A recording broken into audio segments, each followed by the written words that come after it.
Yo, welcome to the channel. I'm the Grass Ninja, and today we're getting into it with another theory video. I'm gonna try to make this one short and sweet because it is a part one. You can think of this video as like the introduction to a larger theory that I'm working on, but in order for you to understand the larger theory, you're gonna have to understand the terminology that I'm gonna introduce in this video, okay? So there is a new term that I'm trying to, or I guess I'm going to be using for the sake of these videos that are going to come out, and it's, the verbiage is shelf or shelving, okay, and the theory is called shelf theory. Now let me explain everything I'm talking about real fast so I don't confuse you, okay? So Naruto's true power explained basically refers to not the fact that Naruto has sage mode or Nine Tails chakra or Six Paths chakra. No, Naruto's true power comes into play with the ability he has to manage so many different pools of chakra, alright? So a chakra pool, if you didn't know, refers to the totality of a ninja's chakra or a Naruto character's chakra. Since all beings on the planet have chakra, including the tailed beast, then every character, every life form basically has a chakra pool to themselves, right? So that chakra pool refers to the totality, like the full max amount of that being's chakra, right? That is called a chakra pool. Now, shelf theory basically refers to a character's ability to manage multiple different chakra pools. So like, for an example, just to get y'all ready for this, like any Jinchuriki technically has two chakra pools that they can rely on. Their base chakra, and then the chakra of the tailed beast that's sealed inside of them. So Gaara had his base chakra along with Shukaku's, and if you want to get that deep into it, even like his mother, because she was like, you know, encoded into a sand from birth, so she's like, you know, so you could say Gaara technically has like three. He has a small little remnant of his mother's chakra, which is like, you know, locked into the sand, which automatically protects him. And then there's Shukaku's chakra that, you know, would take over and cause him to go on rampages, and, you know, and then there was his base chakra. Cool. So that, and then you got Killer Bee. You know, Killer Bee's got his base chakra, and then he has access to Yuki, the Eight Tails chakra. And you have characters like Naruto, where he has access to not only his base chakra, but the Nine Tails, the other 8 Biju, bits of Hagurumo's chakra, and he also has Ashura's chakra that I don't think he can willingly grab onto, but his chakra and Ashura's chakra are basically like glued together as one. So like Ashura's spirit is inside of Naruto's chakra, yada yada yada. Yeah, so we got that. So just to recap, shelf theory just refers to a character's chakra pool, and the different amount of chakra pools a character has gets organized through these shelves, okay? So when Naruto is using his base chakra solely and he's not relying on the Nine Tails chakra, then you can say his Nine Tails chakra is shelved off from his base chakra in that moment because he's not relying on it. And just if this isn't clear, I want to show you this clip from the anime.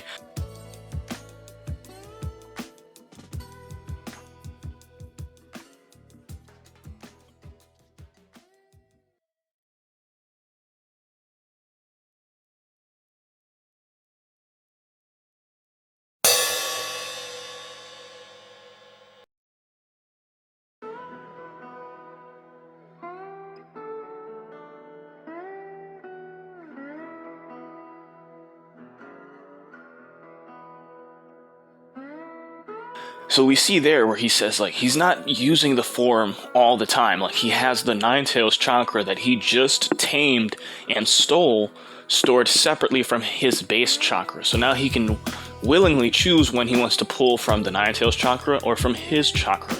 And it goes even further because the Yuki warned Naruto about using the Nine Tails form this way without the cooperation of the Nine Tails, because when he pulls from the Nine Tails pool, or the Nine Tails shelf, however you want to say it.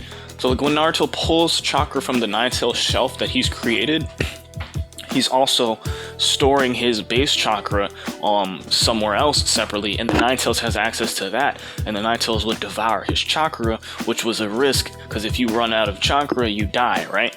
So the Nine Tails was literally well, Naruto's at risk of the Nine Tails eating up all of his chakra the more he decided to pull from the Nine Tails chakra pool, right? So if this is all making sense to you, then you might be wondering, well, if Naruto has this ability, then why is it so powerful? Well, you gotta think. If Naruto is managing all these different sources of chakra, then how is that any different than when Sasuke took all of the 9 Biju and took their chakra when he had them stored in like Chubaku Tensei meteors to create his final Susanoo, right? We all remember the super badass moment. He started pulling the chakra out of the meteors and stored it inside of his Susanoo. The Nine Tails compared it to Sasuke using his Susanoo as the Geto statue in order to house all that power. So it was like a 10-tailed Susanoo, right? When Sasuke did that, he pulled all their chakra, but he didn't keep any of their unique characteristics, right? Like when Naruto decides to use some of the Four Tails Son Goku's chakra, it manifests itself as lava release, and that's how he's able to use the lava style Rasen Shuriken.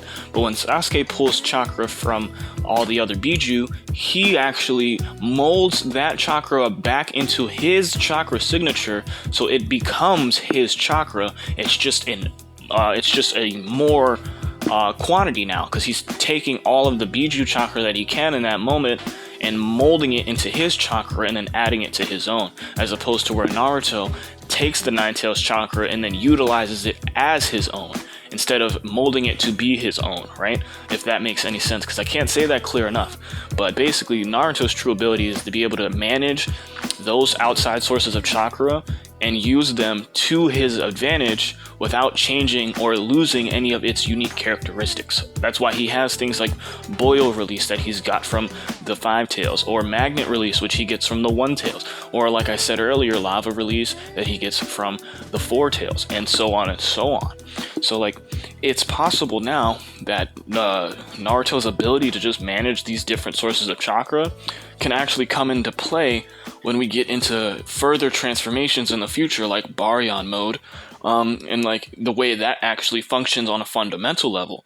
Because, well, I'm gonna have to close out right around here, but in the manga, when Baryon mode is explained to us, the Nine Tails specifically says, don't think about it too much, because it doesn't matter right now, right? He literally tells us, don't worry about the details. Like, he explains how it works, and I'm going to explain Baryon mode in the next video, so don't worry, we'll get there.